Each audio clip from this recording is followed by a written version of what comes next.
रूसी राष्ट्रपति Vladimir Putin के हालिया आदेश ने रूस में बसे यूक्रेनी नागरिकों के भविष्य को गहरे संकट में डाल दिया है।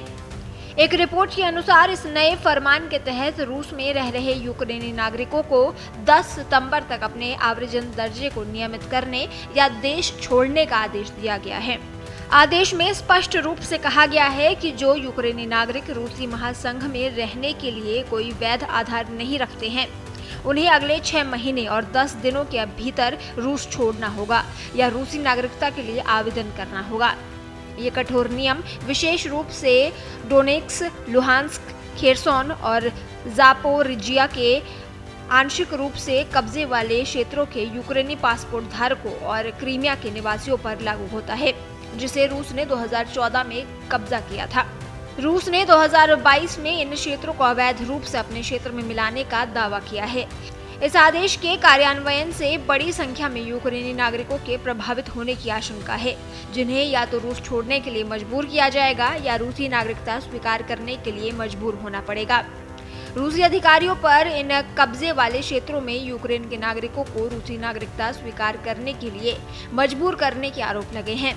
पुतिन ने यह दावा किया है कि सरकार ने पिछले साल इन क्षेत्रों में रूसी पासपोर्ट जारी करने का कार्य वस्तुतः पूरा कर लिया है। इन प्रयासों की अंतर्राष्ट्रीय समुदाय द्वारा कड़ी आलोचना की गई है और इसे यूक्रेन की संप्रभुता का उल्लंघन माना गया है। यूक्रेन ने रूस की पासपोर्टाइजेशन नीति की कड़ी भर्त्सना की है और इसे यूक्रेन की संप्रभुता का घोर उल्लंघन बताते हुए इसे अवैध घोषित किया है।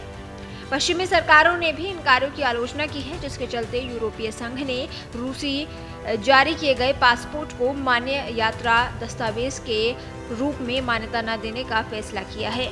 इस बीच रूस और यूक्रेन के बीच संघर्ष विराम समझौते पर पहुंचने के प्रयास जारी हैं।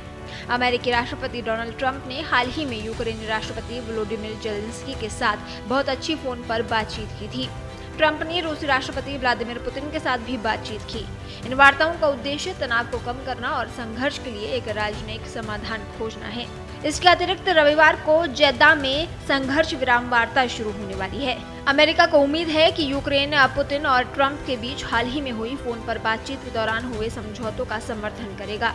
संवाद को सुविधाजनक बनाने और संघर्ष विराम पर सहमत होने के लिए अंतर्राष्ट्रीय प्रयास जारी है।